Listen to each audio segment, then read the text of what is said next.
Welcome back to the API testing series. In the last video, we explored what REST APIs are. Today, we will dive into HTTP methods, the building blocks of how we communicate with APIs. So let's get started. HTTP methods are like verbs in a sentence. Just as verbs tell us what actions to perform, HTTP methods tell the server what action we want to take on a resource, whether it's fetching data, updating information, or deleting a record. HTTP methods make it happen. So next question comes, why HTTP methods are important? So they are important because they provide a standard way to perform actions on web resources. These are often called as verbs because they define actions. This makes communication with APIs super consistent and predictable, helping developers manage data like pros. So next comes an example. So imagine visiting an online store. You browse products, add items to your cart, update quantities, and maybe even remove some. HTTP methods standardize how all these actions are carried out, ensuring consistent communication between your browser and the server.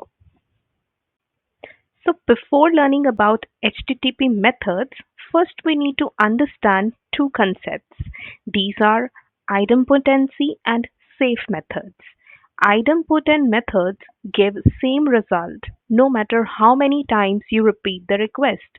For example, deleting a product once or multiple times leads to the same result. It's gone. So this is a concept of idempotency. Next come the safe methods.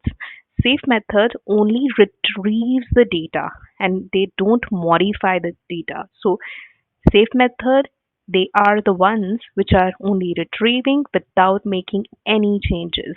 The example of a safe method is a get method. So these are the two main concepts which are with the HTTP methods. So now let's jump to the detailed explanation of HTTP methods. So there are several HTTP methods, but the most common used ones are get, post, put, patch, and delete. Each of these has specific purpose. Let's understand them one by one. So the very first one is the get method. So what is a get method? Get method is used to fetch data from the server. It's like reading a book. No changes are made, just information is retrieved. For example, when you browse products on an online store, a GET request fetches the product details from the server.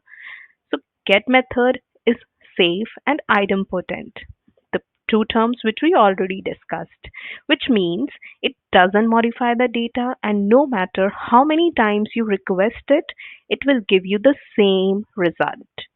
So get method doesn't have a request body. So what is a request body? So every request can have a body, but the get method doesn't require a body. It only requires a URL plus you can add parameters to it.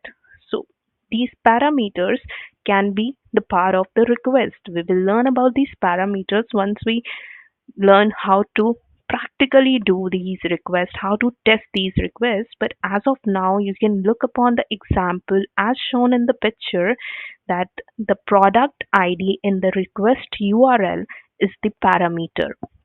So what it is doing. So for example, if we have 20 products in the server, but we want only the product which has a product ID 2, then we can define the product ID in the parameter, then it will fetch only the details of that product. So that kind of functionality we have in the get method. So all in all, get method is the action of retrieving the data from the server. So that was all about the get method. We will learn about how to build the get method, how to test the get method, how what are the different HTTP request codes we will be receiving from the get method in the upcoming videos. So as of now, just understand the functionality of the get method, what it is doing. So it is only retrieving the data from the server. So let's move on to the next one, which is the post method. Next method is the post method. Post is used to create a new resource. It's like writing a new page in a book, something new is added. For example, when you add a product to your card, a post request is sent to the server with product details. Post request is not idempotent and safe method. Why? Because it modifies the actual resource and make changes to it. Hence, result is different. That is why it is not idempotent and the safe method. But there is one more thing which we have in the post method. As I told you earlier that we can send a details of a new product to the server, then how we send this details? We send this detail with a request body. So post method has a request body. Now, what is this request body? Request body contains the details of the resource. In this case, we have a product. So in the body, we will provide the details of the new product which we want to add, the details like name, quantity, or price. Using post method, we will create a new product. As shown in the example, we are passing name and quantity. This will add a new product in the cart. So the main purpose of post method is to create a new data to the server. So no matter how many times you are hitting it, it always creates a new resource. So that is about the post method. So now next the put method.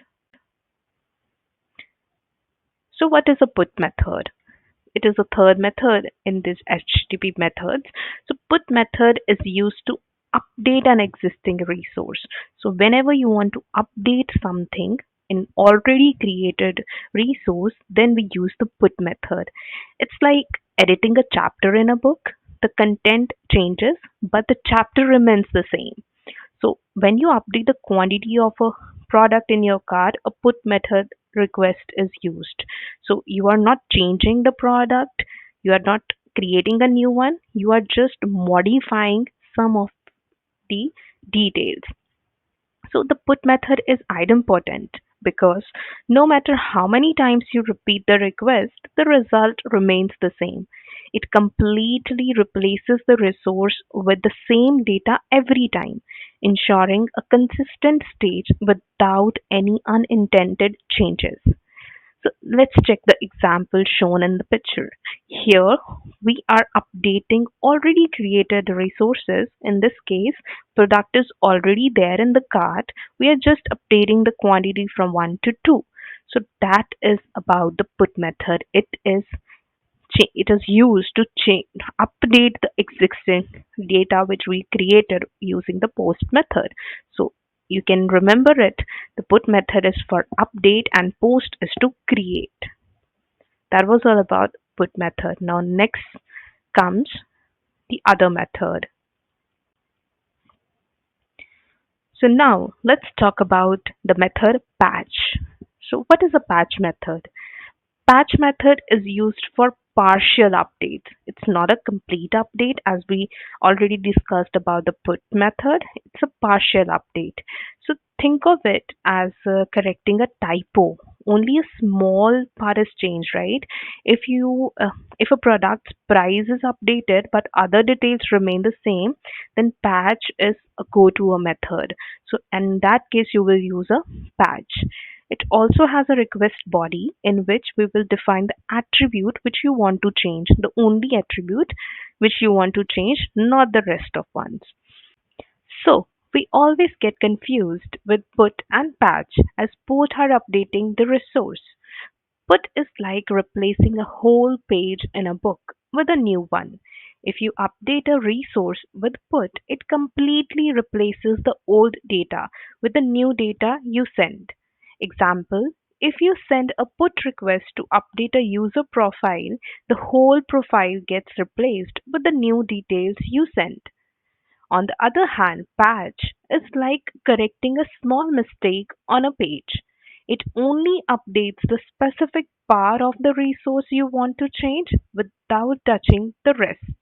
Example, if you send a patch request, you might only update the user's email address without changing their name or other details. So this was the main difference between a put and a patch method. Hope it clarifies you the detail of put and patch and how they are used. So this was all about the patch method. Next comes the delete method. The delete method. So what is a delete method? As the name suggests, delete removes the resources. So whenever you want to delete a resource, you will use a delete method. It's like tearing out a page from a book. When you remove an item from your cart, a delete request is sent to the server to erase that product from your list. The delete method is idempotent. Why? Because once you delete a resource, sending the same delete request again will no further effect it has. This resource stays deleted. No matter how many times you call delete on the same resource, the result is always the same. However, it's not safe because it modifies the server state by removing resources. But yet it's really important method whenever you want to perform something. If you want to delete, for example, deleting a product from the cart, at that time delete is used. So this was all about the different methods of HTTP which we used commonly in REST APIs. We will learn about them more in detail, how you can create this method and what are the different tools which we can use to test these methods in the upcoming videos. I hope this helps you to understand the methods. So let's have a quick recap.